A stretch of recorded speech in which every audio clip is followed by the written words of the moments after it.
নমস্কাৰ মই মজিদ বন্ধুসকল পলকতে চামক আজি 9টা গুৰুত্বপূৰ্ণ খবৰ।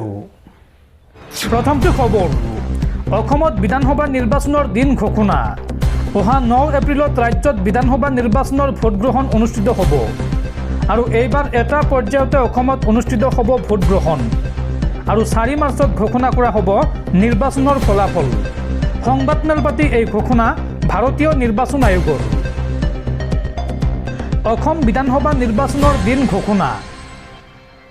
এইবাৰ এটা পৰ্যায়তে অসমত অনুষ্ঠিত হ'ব ভোটগ্ৰহণ। 9 এপ্ৰিলত বিধানসভা নিৰ্বাচনৰ ভোটগ্ৰহণ অনুষ্ঠিত হ'ব আৰু 4 মে'ত ভোট গণনা অৰ্থাৎ 4 মে'ত ঘোষণা কৰা হ'ব বিধানসভা নিৰ্বাচনৰ ফলাফল।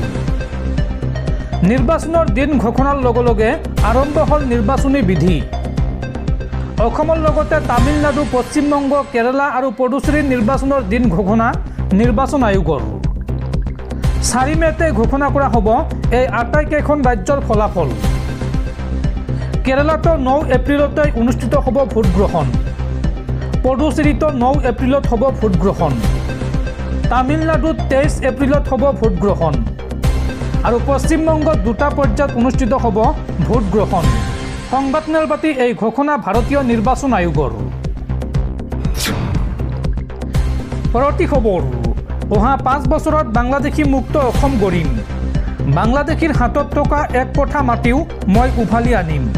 আমি এটা বাংলাদেশীক বুলডোজাৰ চলাই উচ্ছেদ কৰিম। অবৈধ বাংলাদেশীৰ বিৰুদ্ধে পুনৰ এইদৰে গৰ্জন মুখ্যমন্ত্ৰী হিমন্ত বিশ্ব শৰ্মাৰ। অহা 5 বছৰত বাংলাদেশী মুক্ত অসম গঢ়িম। বাংলাদেশীৰ হাতত থকা 1 কঠা মাটিও আমি উভালি আনিম। এই অসমত আমি বাংলাদেশীক ৰঙাপিৰা পাৰিবলৈ নিদিওঁ। আমি এটা বাংলাদেশীক বুলডোজাৰ চলাই উচ্ছেদ কৰিম। আমি কেতিয়াও আত্মসমৰ্পণ নকৰোঁ, কাকো ৰঙা চকু দেখুৱাবলৈ নিদিওঁ। আমাৰ মাতৃভূমিক আমি ৰক্ষা কৰি নতুন অসম নিৰ্মাণ কৰিম। কাজিৰঙাত আমি আকৌ কেতিয়াও গড় মাৰিবলৈ নিদিওঁ। বিজেপি যুৱ শক্তিৰ সমাৰোহত মিয়াৰ বিৰুদ্ধে এইদৰে গৰ্জন মুখ্যমন্ত্ৰী হিমন্ত বিশ্ব শৰ্মাৰ। বাংলাদেশী মিয়াক খেদাৰ হুংকাৰ দিলে মুখ্যমন্ত্ৰীগৰাকীয়ে। বাংলাদেশীৰ পৰা আমি অসমীয়াক ৰক্ষা কৰিমেই, এই মন্তব্য মুখ্যমন্ত্ৰী হিমন্ত বিশ্ব শৰ্মাৰ। পৰৱৰ্তী খবৰ, এইবাৰ অসমত কংগ্ৰেছ চৰকাৰ আহিলে 3 মাহৰ ভিতৰত জাকত জিলিকা কৰি তুলিম জুবিন ক্ষেত্ৰ। এই ঘোষণা অসম প্ৰদেশ কংগ্ৰেছ কমিটিৰ সভাপতি গৌৰৱ গগৈৰ। দৰ্শকসকল আৰু বহুতো গুৰুত্বপূৰ্ণ খবৰ আছে। তাৰ আগতে আপোনাক জনাওঁ যে যদি আপুনি এতিয়ালৈকে এইটো ভিডিঅ'ত লাইক কৰা নাই তেন্তে এতিয়াই ভিডিঅ'টোত লাইক কৰি দিয়ক আৰু এনেকুৱা ধৰণৰ ভিডিঅ' মই নিতৌ চাবলৈ চেনেলটো ছাবস্ক্ৰাইব কৰি কাষত থকা বেল আইকনটো প্ৰেছ কৰি ৰাখক। পৰৱৰ্তী খবৰ, সাৱধান ৰাজ্যবাসী, ৰাজ্যত পুনৰ বতৰ ল'ব কালৰূপ। ভয়ংকৰ গতিত আহি আছে ধুমুহা বৰষুণ। প্ৰতি ঘণ্টাত 50 কিলোমিটাৰ বেগত আহি আছে ধুমুহা আৰু আজি এই সন্দৰ্ভত অসমৰ 32খনকৈ জিলাত হাই এলাৰ্ট জাৰি বতৰ বিজ্ঞান কেন্দ্ৰৰ। আজি নিশা ঘৰৰ পৰা নোলাব। সাৱধান ৰাজ্যবাসী, আজি নিশা ঘৰৰ পৰা নোলাব। প্ৰতি ঘণ্টাত 50 কিলোমিটাৰ বেগত আহি আছে ধুমুহা। আজি অসমৰ 32খনকৈ জিলাত জাৰি কৰা হৈছে হাই এলাৰ্ট আৰু 10খন জিলাত জাৰি কৰিছে অৰেঞ্জ এলাৰ্ট। ইয়াৰ ভিতৰতে 10খন জিলাত অৰেঞ্জ এলাৰ্ট জাৰি কৰা হৈছে। অসমৰ কোন জিলাত কি এলাৰ্ট জাৰি কৰা হৈছে চাওঁ আহক। গোৱালপাৰা, ডিমা হাছাও, কাছাৰ, শ্ৰীভূমি, হাইলাকান্দিত জাৰি কৰা হৈছে অৰেঞ্জ এলাৰ্ট। লগতে লখিমপুৰ, ধেমাজি, ডিব্ৰুগড়, তিনিচুকীয়া, চৰাইদেউতো জাৰি কৰা হৈছে অৰেঞ্জ এলাৰ্ট আৰু ধুবুৰী, কোকৰাঝাৰ, দক্ষিণ চালমাৰা, চিৰাং, বঙাইগাঁৱত জাৰি কৰা হৈছে য়েল্লো এলাৰ্ট। বৰপেটা, বজালী, বাক্সা, নলবাৰী, দৰং, তামুলপুৰ, ওদালগুৰিতো জাৰি কৰা হৈছে য়েল্লো এলাৰ্ট। লগতে কামৰূপ গ্ৰাম্য, কামৰূপ মহানগৰ, মৰিগাঁও, পূব কাৰ্বি আংলং, পশ্চিম কাৰ্বি আংলং জিলাতো য়েল্লো এলাৰ্ট জাৰি। যোৰহাট, গোলাঘাট, বিশ্বনাথ, মাজুলী, শিৱসাগৰতো য়েল্লো এলাৰ্ট জাৰি আৰু ঠাই বিশেষে শিলাবৃষ্টিৰ এলাৰ্ট জাৰি বতৰ বিজ্ঞান কেন্দ্ৰৰ। ৰাজ্যজুৰি বিজুলী, ঢেৰেকনি, বজ্ৰপাতৰ এলাৰ্ট জাৰি বতৰ বিজ্ঞান কেন্দ্ৰৰ। অত্যন্ত জৰুৰী কাম নাথাকিলে ঘৰৰ পৰা নোলাব। পৰৱৰ্তী খবৰ, ভূপেন বৰাৰ পিছত এইবাৰ কংগ্ৰেছ দল ত্যাগ কৰিব সাংসদ প্ৰদ্যুৎ বৰদলৈয়ে। AICCক এইবাৰ দল ত্যাগৰ হুংকাৰ সাংসদ প্ৰদ্যুৎ বৰদলৈৰ ডাক্তৰ আসিফ মহম্মদ নজৰক টিকট দিলেই দল ত্যাগ কৰিব বুলি হুংকাৰ প্ৰদ্যুৎ বৰদলৈৰ AICCৰ সূত্ৰই সদৰি কৰিছে এই খবৰ আসিফ নজৰক টিকট দিয়াৰ তীব্ৰ বিৰোধিতা সাংসদ প্ৰদ্যুৎ বৰদলৈৰ পৰৱৰ্তী খবৰ হত্যা কৰা হ'ব ইজৰাইলৰ প্ৰধানমন্ত্ৰী বেঞ্জামিন নেতানিয়াহুক পৃথিৱীৰ য'তে লুকাই নাথাকক কিয় বিচাৰি বিচাৰি হত্যা কৰা হ'ব নেতানিয়াহুক এইবাৰ ইজৰাইলৰ প্ৰধানমন্ত্ৰীৰ জীৱন লোৱাৰ সংকল্প ল'লে ইৰাণৰ IRGCয়ে পৃথিৱীৰ য'তে লুকাই নাথাকক কিয় বেঞ্জামিন নেতানিয়াহুক বিচাৰি বিচাৰি প্ৰাণ ল'ম এই হুংকাৰ ইৰাণৰ ইজৰাইলৰ প্ৰধানমন্ত্ৰীৰ জীৱন লোৱাৰ সংকল্প ল'লে ইৰাণৰ IRGCয়ে লাখ লাখ শিশুৰ জীৱন লোৱা বেঞ্জামিন নেতানিয়াহুক ৰেহাই দিয়া নহ'ব সম্পূৰ্ণ শক্তিৰে নেতানিয়াহুক বিচাৰি জীৱন শেষ কৰি দিয়া হ'ব বুলি হুংকাৰ ইৰাণৰ নিজৰ অপৰাধৰ বাবে কেতিয়াও ক্ষমা লাভ নকৰে বেঞ্জামিন নেতানিয়াহুৱে ইজৰাইলৰ লগতে আমেৰিকাকো সকীয়াই দিলে ইৰাণে তেজ দিলেও আমেৰিকাক এমুঠিও মাটি নিদিওঁ বুলি হুংকাৰ খামেইনিৰ প্ৰতিনিধিৰ আমেৰিকা ইজৰাইলৰ সৈতে যুদ্ধ সন্দৰ্ভত কোনো আলোচনাত নবহো বুলি স্পষ্টীকৰণ ইৰাণৰ এই যুদ্ধ দীঘলীয়া হ'ব বুলি স্পষ্ট বাৰ্তা ইৰাণৰ পৰৱৰ্তী খবৰ 26ৰ নিৰ্বাচনৰ পূৰ্বে UPPLৰ পৰা পদত্যাগ প্ৰাক্তন মন্ত্ৰী চন্দন ব্ৰহ্মৰ প্ৰমোদ বড়োলৈ পদত্যাগ পত্ৰ প্ৰেৰণ চন্দন ব্ৰহ্মৰ আৰু শীঘ্ৰে BPFত যোগদানৰ সম্ভাৱনা প্ৰাক্তন মন্ত্ৰী চন্দন ব্ৰহ্মৰ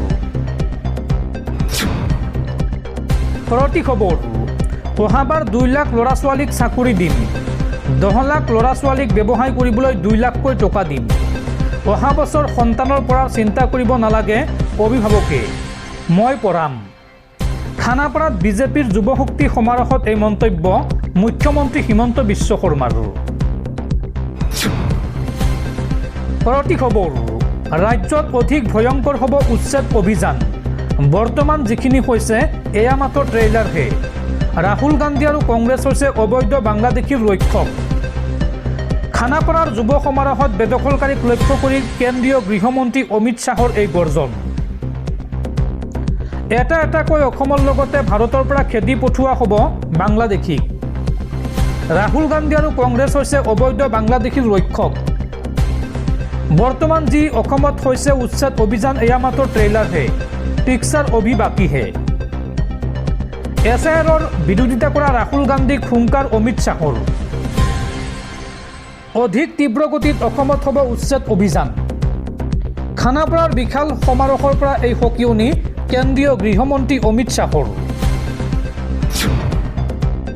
পৰৱৰ্তী খবৰ বৰপেটাৰ ফখৰুদ্দিন আলী আহমেদ মেডিকেল কলেজৰ নাম সলনি কৰাক লৈ এইবাৰ সৰব হৈ পৰিছে ইলিয়াছ হুছেইন আনচাৰী প্ৰাক্তন ৰাষ্ট্ৰপতিগৰাকীক চৰকাৰে অসন্মান কৰাৰ অভিযোগ অধিবক্তাগৰাকীৰ আৰু এই বিষয়টোক লৈ বিৰোধীয়েও কোনো গুৰুত্ব নিদিয়াৰ অভিযোগ উত্থাপন কৰিছে অধিবক্তাগৰাকীয়ে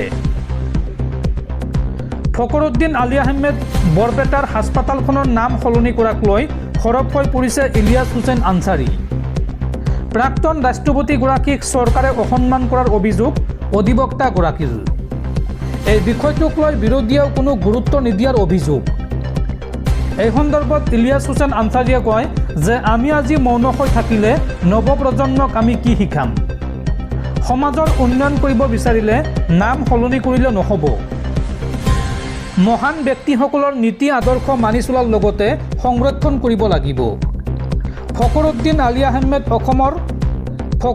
আলী আহমেদৰ অসমৰ সমাজ জীৱনৰ প্ৰতি আছে অৱদান তেখেত এলাপেচা মানুহ নহয় তেখেত ভাৰতৰ ৫মগৰাকী ৰাষ্ট্ৰপতি তেওঁ 1942 চনত ভাৰত ত্যাগ আন্দোলনত ভাগ লৈ 3 বছৰৰ বাবে কাৰাবাস খাটিছিল আৰু 1946 চনত ভাৰত বিভাজনৰো তেখেতে বিৰোধিতা কৰিছিল এই মন্তব্য কৰে ইলিয়াছ হুছেইন আনচাৰীয়ে